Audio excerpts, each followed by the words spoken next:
문재인 대통령이 강경호 외교부 장관 임명을 한 이후에 야당이 일제히 반발하고 나서면서 전국이 그야말로 꽁꽁 얼어붙는 분위기죠. 자, 국회 일정 거의 올 수도 없다시피 한 상황인데요. 정의당 이 상황 어떻게 바라보고 있는지 들어보겠습니다. 정의당의 노회찬 원내대표 전화 연결하겠습니다. 안녕하십니까? 네, 안녕하십니까? 이 강경호 장관 임명에 이 야당들이 좀 뿔이 많이 난 것 같은데요. 그죠? 현재 상황 어떻게 보고 계십니까? 네, 너무 인사청문회 국면이 너무 정치적으로 대립하는 과열 현상을 보이고 있는 게 아닌가 생각되고요. 예. 강경화 장관에 대한 여러 평가가 있었습니다. 그러나 지금과 같이 모든 전국을 얼어붙게 만들 만큼 어떤 흠결이 확연히 드러난 상황은 아니라 보여지거든요. 예. 실제 야당 내에서도 개별적으로는 찬성하는 그런 의원들도 있었고요. 그런데 이것이 이제 새 야당이 모두 당론으로 이제 반대를 정하고 또 이게 임명이 강행되니까 이게 또 강력하게 또 이제 대응을 하는 그런 국면이, 이건 너무 이제 인사청문회 국면이 너무 정치적이고 그리고 정략적인 어떤 대립 국면으로 악용되고 있는 게 아닌가, 이런 우려도 듭니다. 그러니까 강경화 장관의 하자는 별 문제가 없었다, 이렇게 판단하셨던 거군요. 하자가 없었던 건 아닌데 실제로 그 하자에 대한 어떤 그 구체적인 지적이나 소명이나 이거 종합해 보면은 예. 그 흠결이 크진 않았고, 알겠습니다. 그와 별도로 이제 외교부 장관으로서의 어떤 능력 발휘 문제에 대한 지적들이 일부 있었습니다. 예. 그러나 그 점에 있어서도 이제까지 맡은 적이 없기 때문에 능력이 있는지 불확실하다는 지적이었지, 확연히 무능력하다거나 업무 수행에 대한 하자가 있을 정도라는 어떤 그런 근거까지 제시된 건 아니었거든요. 예. 그래서 그거는 보기에 따라서 평가가 이제 다른 그런 부분으로 이렇게 저는 규정했고요. 예. 그리고 종합적으로 보자면은 이렇게 흔쾌하게 찬성하는 건 아니지만은 모든 걸 갖다가 열리를 내쳐둘 정도로 이게 반대해야 되는 그런 상황은 아닌 걸로 이해되고 있습니다.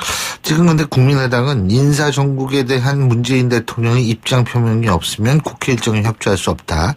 바른정당은 인사청문회 이거 참고용이라는 그런 식의 어떤 대통령 발언을 지금 문제 삼고 있지 않습니까? 지금 대통령의 입장 표명이나 그래서 사과가 필요하다는 이런 의견은 어떻게 보십니까? 글쎄요. 저는 참고용이라는 말도 이제 듣기 따라 다를 텐데, 사실 지금 예를 들면 국무총리 내정자라거나 또는 헌법재판소장 내정자와 다르게 그 경우에는 국회 인준 대상이죠. 인준. 예, 인준 대상에 국회 동의를 해야 되지만 장관 같은 경우에는 국회 동의를 요구하는 건 아니거든요. 예. 그리고 그 법은 그렇게 하는 법을 만든 건 국회지 않습니까? 예. 국회에 만든 법에 따라서 그렇게 하고 있는 건데, 그런 점에서 이렇게 결국 국회에서 여러 어떤 문제제기나 의견이 있는 걸 갖다가 충분히 수용을 하되 결국 결정은 국회의 동의와 무관하게 대통령이 내리게끔 되어 있다는 그걸 지적하는 것으로 저는 이해하고 있거든요. 예. 그렇기 때문에 대통령의 또 다른 입장이 필요한 건 아니지 않나 싶습니다. 그렇군요. 자, 지금 남아있는 청문 후보자들 있죠? 네네. 이 청문 후보자들 같은 경우에는 어떻게 보십니까, 지금? 예, 아직 본격적으로 지금 전국 청문회 열려야 되는데, 예. 이미 제기된 지점들에 대해서는 후보자들의 어떤 충분한 소명이 청문회에서 이루어져야 된다고 저는 보고요. 여러 가지 이제 문제점들이 후보마다 좀 다르긴 합니다만 지적되고 있기 때문에 그 점에 관해서 해명이 충분히 있어야 되고, 또 청문회 과정에서 뭐가 또 나올지 모르지 않습니까? 네. 예, 그렇기 때문에 저는 청문 절차는 개시되어야 된다 생각합니다. 그렇군요. 근데 이런 의혹들 나오고 계속 이런 걸 두고서 이제 야3당은 이런 식으로 됩니다. 왜 이렇게 인사 논란이 일게 됐는지 경위를 밝혀야 된다. 그러면서 조국, 조현옥 두 수석이 국회에 와서 이 국회에 오는 절차가 필요하다. 이렇게 주장을 하고 있고요. 오늘 국회 운영위 수집하지 않았습니까? 자유한국당 정우택 원내대표 같은 경우에는요. 그죠? 이런 거 어떻게 보십니까? 예, 그런 생각을 가질 수도 있고 주장도 할 수 있는데, 그건 이제 청문회에 수석들을 부르는 문제는 여야 합의가 있어야 되는 거죠. 지금 몇 달 전에 지난 정기국회 때도 보면 12월 달에 저도 뭐 국회 운영위원입니다만은 예. 당시에 그 우병우 민정수석을 갖다가 국회에 부르려고 했더니 그 수많은 의혹의 대상자가 있지 않습니까? 예. 그런데 민정수석은 대통령을 지근거리에서 보좌해야 되는 사람으로서 대통령 곁을 떠날 수 없기 때문에 국회 운영위원회에 부를 수 없다. 부른 관례도 없다라고 반대했던 사람들이 바로 지금 자유한국당 그분들이거든요. 아하. 예, 그렇기 때문에 이제 와가지고 몇 사람의 어떤 인사 문제 때문에 이제 민정수석이 오라고 하는 거는 좀 그쪽의 주장에 따르더라도 안 맞는 게 아닌가. 그러나 저는 그럼에도 불구하고 예. 여야가 합의한다면은 소환할 수 있다고 봅니다. 지금 여야 합의가 안 이루어지고 있는 상황 아닙니까? 예, 그렇군요. 자, 이 조금 다른 얘기인데 말이에요. 근데 아니 사실 지금 그 얘기하니까 갑자기 이런 생각이 드는데 여야가 입장이 바뀌면은요 상당히 네. 모든 게 바뀌나 봐요. 예? 예, 그런 것 같습니다. 아니 노 대표님도 뭐 여당은 안 해보셔가지고. 저는 야당만 해봤기 때문에 야당만 해보셨잖아요. 잘 모릅니다. 아니 그리고 이거 조금 다른 얘기인데 말이에요. 지금 뭐 북한 핵 동결시 미국의 한반도 전략 자산과 한미 군사면을 축소할 수 있다는 문정인 특보의 발언이요. 네. 그게 논란이 일고 있는데. 그리고 이제 사드 문제, 그리고 뭐 한미동맹은 수단이냐 목표냐 이런 문제가 이런 건데요. 황교안 전 국무총리가 대통령 특보가 한미동맹을 훼손할 수 있는 부적절한 발언을 하고 있다. 이런 얘기를 했습니다. 어떻게 보십니까? 예, 저는 황교안 전 총리의 발언이야말로 부적절하다고 보는 것이 예. 한미동맹이라는 것이 뭐 한국이 미국을 맹종하는 게 한미동맹이 아니거든요. 왜냐하면은 지금 문정인 예.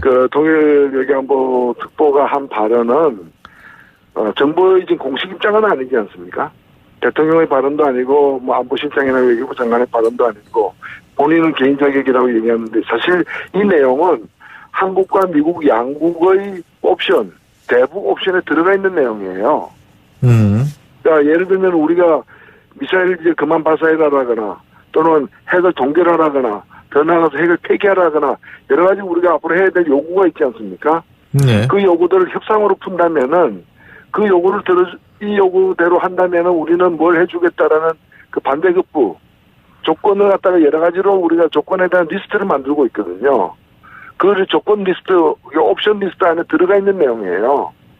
그렇기 때문에 그거는 한국의 누구나 또는 미국의 어떤 전문가에 의해서도 에드벌룬 띄우듯이 한 번씩 띄워볼 수 있는, 그러나 공식적으로 제안하려면은 많은 어떤 검토와 이런 상황에 대한 어떤 관리가 필요하기 때문에 공식적으로는 함부로 제안하지 못하지만 비공식적으로는 뭐 찔러보기도 하고 카드를 보여주기도 하고 여러 가지 할 수 있는 그런 품목 중에 하나이거든요. 네. 이런 것들이 그 강연 도중에 좀 나왔다 그래가지고 물론 이제 미국 입장에서는 그 카드는 꺼내더라도 우리가 꺼내는데 왜 당신이 꺼내냐 이런 불만이 있을 수 있죠. 지금 공식과 비공식으로 나누셨는데 말이에요. 네. 이게 학자가 세미나에서 정치학 교수시니까 우리 문정인 네. 교수는 그러니까 이 뭐 세미나에서는 얼마든지 얘기할 수 있다. 예? 뭐 학자는 무슨 얘기든 할 수 있으니까요. 예? 근데 문제는 대통령 특보라는 직함을 가진 학자란 말이에요. 그죠? 네네. 이렇기 때문에 이분이 하는 말씀이라는 거는 실질적으로 이게 모든 게 뭐 비공식적이고 학자적인 개인의 차원의 얘기다. 이게 아닐 수도 있다라는 얘기가 나오는데 이 부분은 어떻게 보십니까? 예, 뭐 그런 지적도 있을 수 있고요. 또 전혀 다르게 보자면은 네. 그런 이제 아무것도 아닌 사람이 얘기하면 아무것도 아니게 되는 거죠. 그러나 특보라는 사람이 비공식적으로 개인 의견이라는 전제하에 얘기를 좀 꺼내고 비공식이 기자들하고 얘기할 때 하는 게 비공식이라고 볼 수 있나요? 아니요. 근데 왜냐하면 이거는 이제 대한민국이 혹은 미합중국이 북한 정부에게 제안한 게 아니라는 의미에서 그런 의미에서 예, 그런 의미에서는 이제 근데 그렇게 제안을 하고 미국은 상당히 이제 싸늘한 반응을 보이고 한국 정부는 이제 불 끄듯이 하는 이 모든 게 하나의 시나리오일 수도 있는 겁니다. 시나리오일 수 있다고요? 그렇죠. 이 상황 전체가 하나의 시나리오일 수도 있는 거예요. 어떤 시나리오요? 아니, 그러니까 이제까지 뭐 외교라는 것이 보면은 꼭 이렇게 할 얘기 있을 때만 하는 것이 아니라 중간에 매파가 나서기도 하고, 예. 그 매파도 다종다양한 거고, 여러 가지 의중을 떠보기도 하고, 또 한번 이제 뭐 성동격사하는 식으로 하기도 하고 예. 정반대로 말이죠. 이런 일이 거듭되면 우리는 뭐 군사적인 어떤 그런 수단을 선택할 수도 있다. 이런 알겠습니다. 좀 얘기도 할 수도 있는 거거든요. 예, 잘 알겠습니다. 오늘 말씀 여기까지 듣겠습니다. 고맙습니다. 네, 감사합니다. 지금까지 정의당의 노회찬 원내대표였습니다. 않았고 알겠습니다. 그와 별도로 이제 외교부 장관으로서의 어떤 능력 발휘 문제에 대한 지적들이 일부 있었습니다. 예. 그러나 그 점에 있어서도 이제까지 맡은 적이 없기 때문에 잘 그 능력이 있는지 좀 불확실하다는 지적이었지. 뭐 확연히 무능력하다거나 업무 수행에 대한 하자가 있을 정도라는 어떤 그런 근거까지 제시된 건 아니었거든요. 예. 그래서 그거는 보기에 따라서 평가가 이제 다른 그런 부분으로 이렇게 저는 규정이 되고요. 예. 그래서 종합적으로 보자면은 이게 썩 이렇게 그 흔쾌하게 찬성하는 건 아니지만은 모든 걸 갖다가 열리를 그 내쳐둘 정도로 이게 반대해야 되는 그런 상황은 아닌 걸로 이해되고 있습니다. 지금 근데 국민의당은 인사정국에 대한 문재인 대통령의 입장 표명이 문재인 대통령이 강경호 외교부 장관 임명을 한 이후에 야당이 일제히 반발하고 나서면서 전국이 그야말로 꽁꽁 얼어붙는 분위기죠. 자, 국회 일정 거의 올 수도 없다시피 한 상황인데요. 정의당 이 상황 어떻게 바라보고 있는지 들어보겠습니다. 정의당의 노회찬 원내대표 전화 연결하겠습니다. 안녕하십니까? 네, 안녕하십니까? 이 강경화 장관 임명에 이 야당들이 좀 뿔이 많이 난 것 같은데요. 그죠? 현재 상황 어떻게 보고 계십니까? 네, 좀 너무 좀 이렇게 인사청문회 국면이 너무 좀 정치적으로 대립하는 좀 과열 현상을 보이고 있는 게 아닌가 생각되고요. 예. 강경화 장관에 대한 여러 평가가 있었습니다. 그러나 지금과 같이 이제 모든 전국을 얼어붙게 만들 만큼 어떤 흠결이 확연히 드러난 상황은 아니라 보여지거든요. 예. 실제 야당 내에서도 개별적으로는 찬성하는 그런 의원들도 있었고요.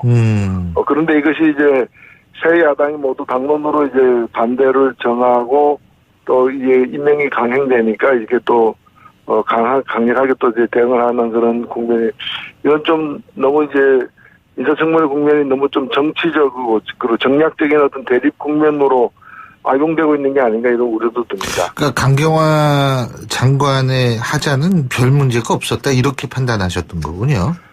하자가 없었던 건 아닌데 실제로 그 하자에 대한 어떤 그 구체적인 지적이나 소명이나 이거 종합해 보면은 예. 그 흠결이 크지 국회에서 여러 어떤 문제제기나 의견이 있는 걸 갖다가 충분히 수용을 하되 결국 결정은 국회의 동의와 무관하게 대통령이 내리게끔 되어 있다는 그걸 지적하는 것으로 저는 이해하고 있거든요. 예. 그렇기 때문에 뭐 대통령이 뭐 또 다른 입장이 필요한 건 아니지 않나 싶습니다. 그렇군요. 자, 지금 남아있는 청문 후보자들 있죠? 네네. 이 청문 후보자들 같은 경우에는 어떻게 보십니까, 지금? 예, 아직 뭐 본격적으로 지금 뭐 전국 그 청문회 열려야 되는데. 네. 이미 제기된 그 지점들에 대해서는 그 후보자들의 어떤 충분한 소명이 청문회에서 이루어져야 된다고 저는 보고요. 여러 가지 이제 문제점들이 후보마다 좀 다르긴 합니다만 지적되고 없으면 국회 일정에 협조할 수 없다. 바른정당은 그 인사청문회 이거 참고용이라는 그런 식의 어떤 대통령 발언을 지금 문제 삼고 있지 않습니까? 지금 대통령의 입장 표명이나 그래서 사과가 필요하다는 이런 의견은 어떻게 보십니까? 글쎄요. 저는 뭐 참고용이라는 말도 이제 듣기 따라 다를 텐데 사실 지금 예를 들면 국무총리 내정자라거나 또는 헌법재판소장 이제 내정자와 다르게 그 경우에는 국회 인준 대상이죠. 인준. 예, 인준 대상에 국회 동의를 해야 되지만 장관 같은 경우에는 국회 동의를 요구하는 건 아니거든요. 네. 그리고 그 법은 그렇게 하는 법을 만든 건 국회지 않습니까? 네. 국회에 만든 법에 따라서 그렇게 하고 있는 건데 그런 점에서 이렇게